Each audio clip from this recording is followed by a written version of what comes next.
Hello everybody and welcome back to the Leeds Lens. It's a double upload day because we had this morning, we had the news show of course, and this afternoon, or this evening now it is, I do want to talk a bit about last night's game as well, because obviously I did an instant match reaction, which I will give a link to at the end of the video if you want to check that out. But there is a few bits that I missed, and I think a few bits that content creators on a whole, when I've watched it today, have also missed from that performance. So I'm going to be talking about that today. I'm basically going to be calling this like a final word, something like along them lines.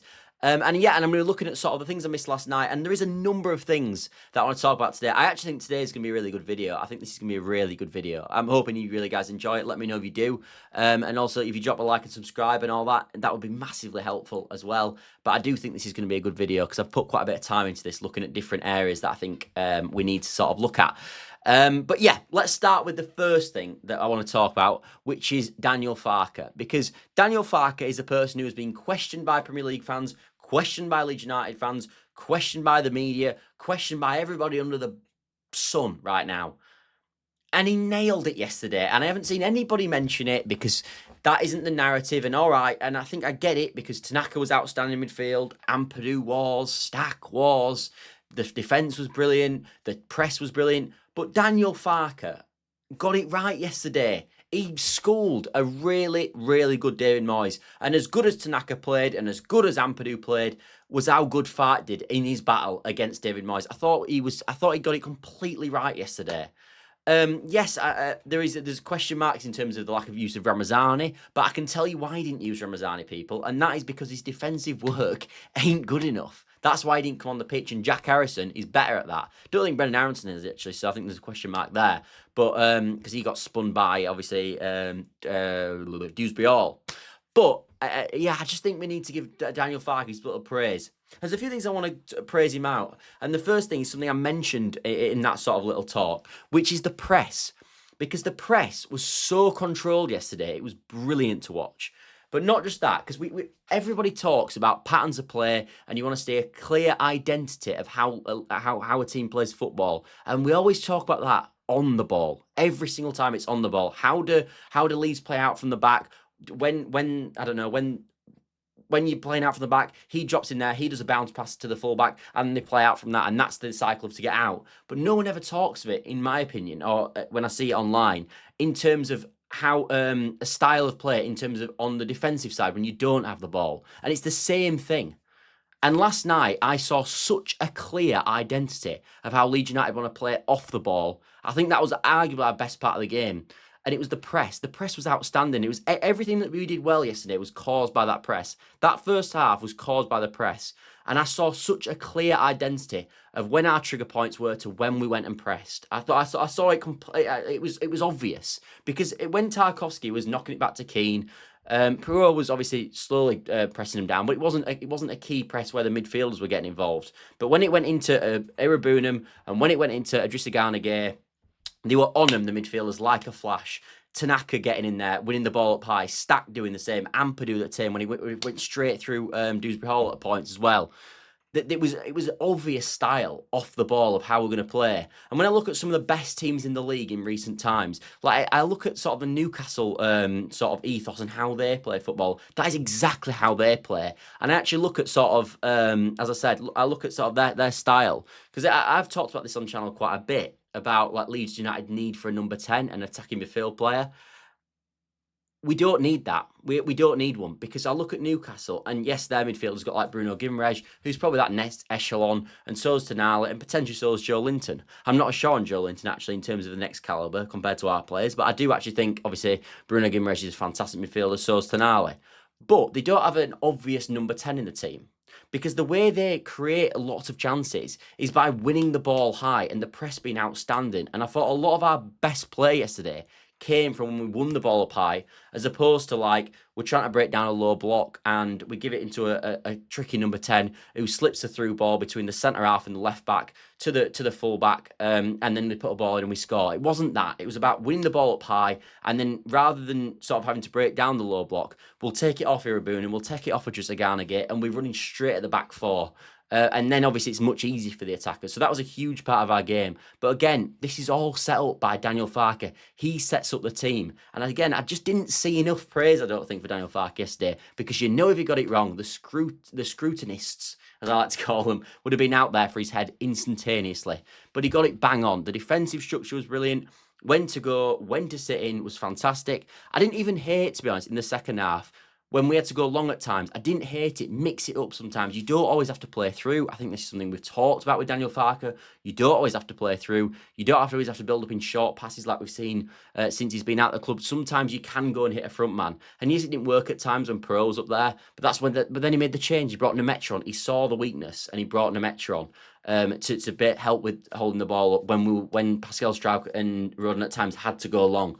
Again, didn't get the flowers for that at all, in my opinion. I'm not saying that people were out to get him. That is not what I'm saying at all. I'm just saying I think because we were such a good team performance and because the midfield and the defence did so well and they got obviously the plaudits, I think potentially we did miss out on giving Daniel Farke his plaudits. Because I think Daniel Farke's learnt a lot. Because if you look at the last time they were in, obviously he was in the Premier League with Norwich, they were guns blazing. They were all over the place defensively. They were flying at teams. They were playing with a number 10. They obviously had Tom Cadwell at that point in the number 10 role. And yes, they won games. Like I remember them beating City. But it wasn't like a sort of really structured performance like it was yesterday and a really disciplined performance.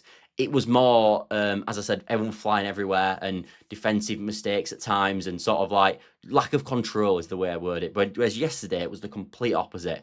And I think potentially his move to Gladbach, although it didn't Mönchengladbach, although it didn't work amazingly well for him, I think he's learnt a lot in terms of how to deal in a sort of a more competitive league because we aren't playing without a number 10 anymore. We're not doing that, and I like it. I didn't think it'd work, but then I look at sort of, as I said, I was thinking today, looking at other teams that do that. Sunderland obviously didn't do it at the weekend. They played with Siddiqui, Xhaka as the deep liar.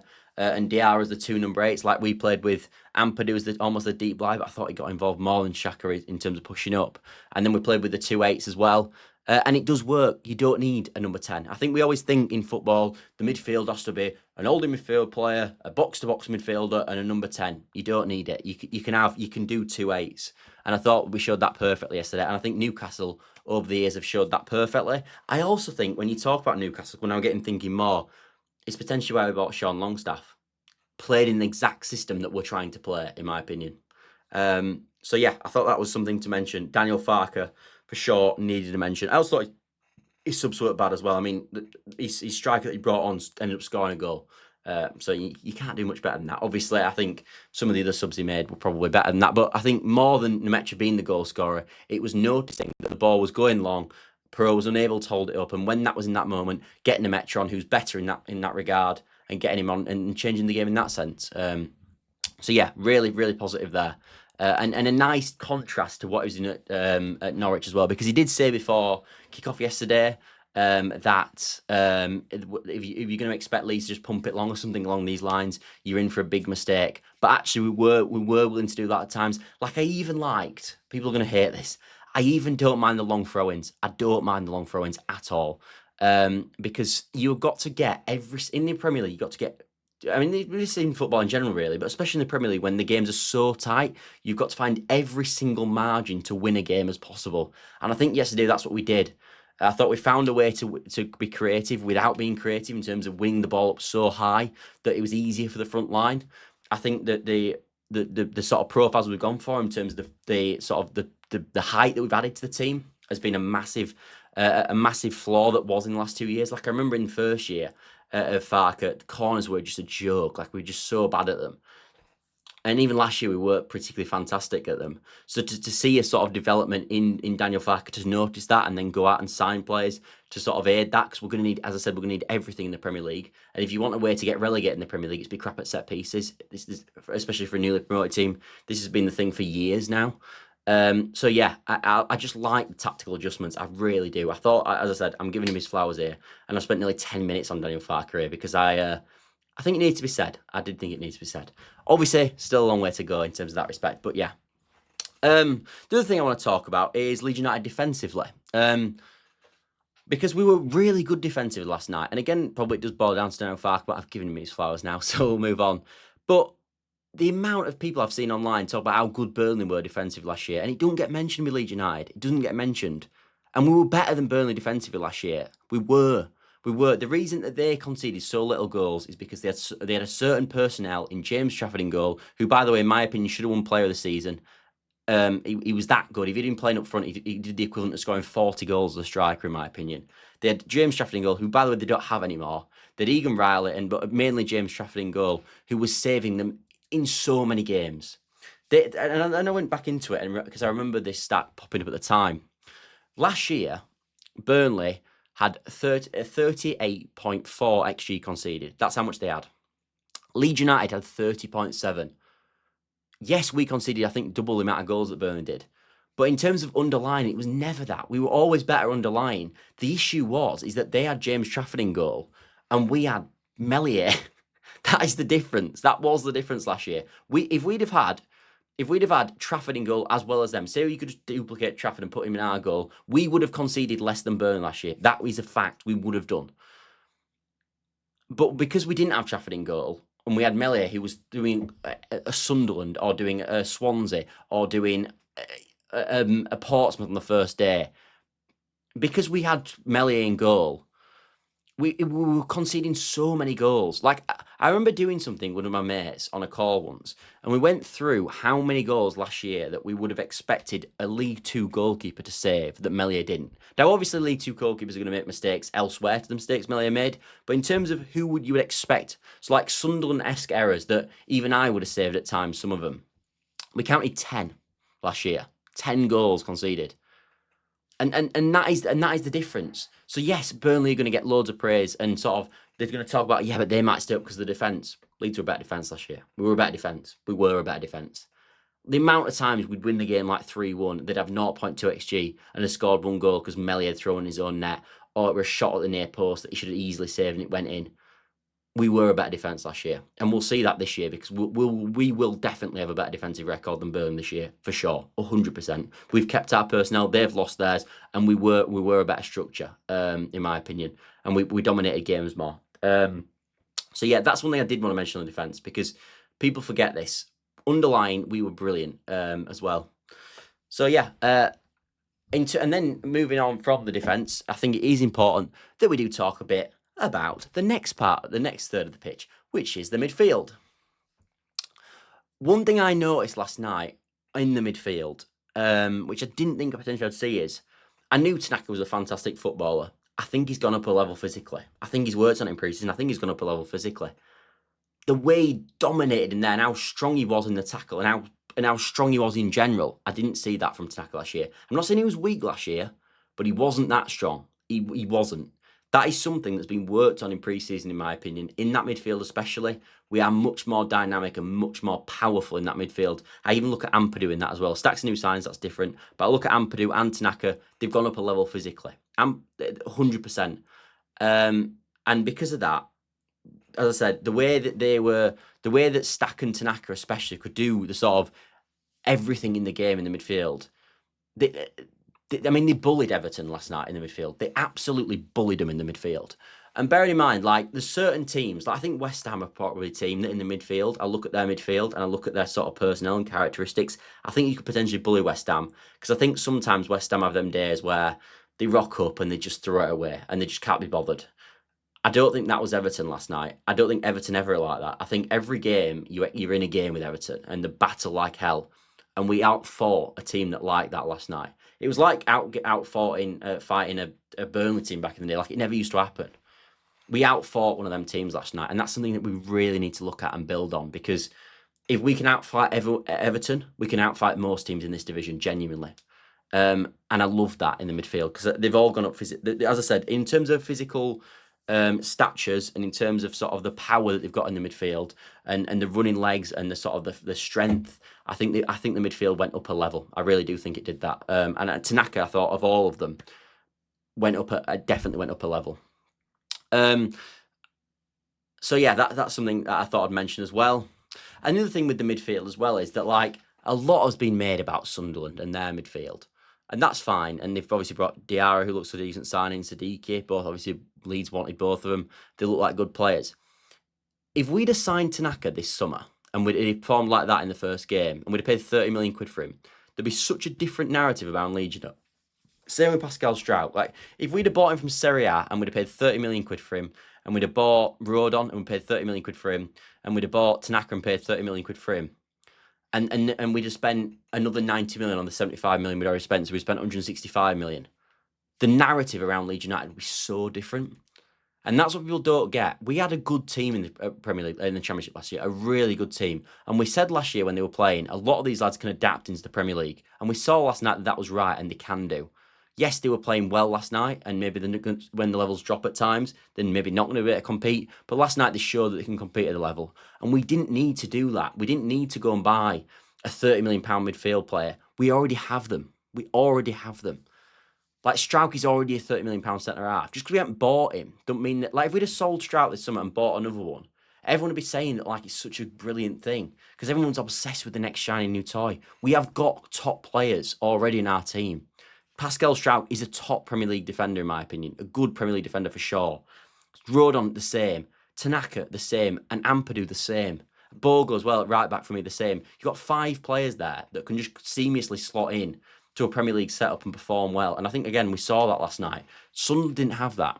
And yes, Sunderland might have bought two new shiny toys in midfield, and they look good, Sadiki and Diarra. And they might buy a new shiny centre-half, like they're trying to get Lucimi from Bologna, I believe. But we've got them players already. We already have them. And again, because we haven't spent the money yet, and we've only spent 75 million, and they've spent like 160, the most ever of a newly promoted club, the narrative is different. But if we hadn't have done that, and we went about and bought them players, there'd be such a different narrative around Leeds. And actually, I think even in the fan base as well, to be honest, because everybody loves a shiny new toy.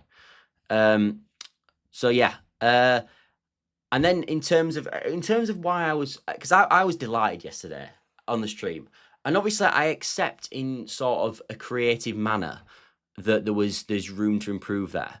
The thing that impressed me with it though is that I've got to be honest, before the game I was worried. I was worried yesterday. I wasn't that convinced we were going to win, in truth. I said to my mates, actually, if we are going to win, it's going to be 1-0, I think. But I wasn't that convinced because I didn't know if the vision that we were looking for in the Leeds United team was going to work.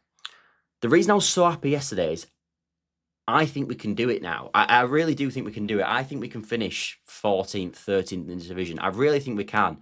I think if we buy the right players in attacking areas, and this is a big if, but if we bring in a Bakwa or a Nico Gonzalez and Okafor, and we buy a new striker, for example, I saw a framework yesterday and a way of playing with that midfield 3 and with the defence, and add Biol to that as well, and with the new signing of Gudmundsson and with the new signing of Perry, that we can have a really good fist this season in the Premier League. And I've got to be honest, I didn't think we were there. I didn't think we'd be that good. And that's what really impressed me, more than the sort of like the fact that we won the game, more than the sort of like the fact that I knew that in creative areas we were struggling at times. It was nice to see, because I know now we will be competitive this year for sure. And I know we'll be competitive. I absolutely do know that. And I know if we buy the right players in attack, I think we'll stay up. I will happily stay that we will stay in this. If we buy some serious attacking players and they don't get injured, we will stay in this league. I am convinced of it. I saw enough last night to prove to me that is the case. That structure that we have got, the press that we've got, the midfield 3, the defence, the goalkeeper, with attacking bodies on top of that, we'll stay in the league. And that's why I was so happy, because I wasn't convinced we'll see that. Because it was nice to see. Like I'm saying now that Tanaka's a £30 million player and Struijk is, you can't always say that based off a championship season, in my opinion. But after we've now seen it in the Premier League against an Everton team that are decent, by the way, in my opinion, better than the West Ham team, I think, that Sunderland beat, for the record. No shade on Sunderland at all, and fair play to them in their own regard. But we're on a different journey to them. But I was so happy because I can see it now. I think Daniel Farke can do this job, which I wasn't sure about. I think he's built a structure in the team that will work. So yeah, really pleased with that as well. So yeah, overall, I think a really positive first game for Leeds United, and really good win. But more importantly, overriding all of this, it was so important we got the win yesterday as well. But it was that I do see, and maybe you Leeds fans do as well, I think we've got something we can buy into it. I really think we have. I think we've got a team that have got that are well behind us right now. I think we've got a team that can do this. I think we've got the quality in the team, especially midfield and defence. There is work into the attack needed. But when we get them attacking bodies in, I think we can look at this and be really sort of happy with where Leeds United are at, because I think we had a good window. If these bodies come in and attack, and I do think with the right body we will stay in this league. And that is not a statement I thought I'd say after the first week. And it might change because football does change, I think, constantly. But I think we should be really happy with what's going on at Leeds at the moment. And I'm convinced on Farke completely. Didn't know how he'd adapt. I saw the Norwich issues, because I know people said that Norwich didn't have the budget, but I saw the way that they played and the way they were set up, and I thought that's an issue for Leeds United. We didn't play like Norwich did yesterday at all.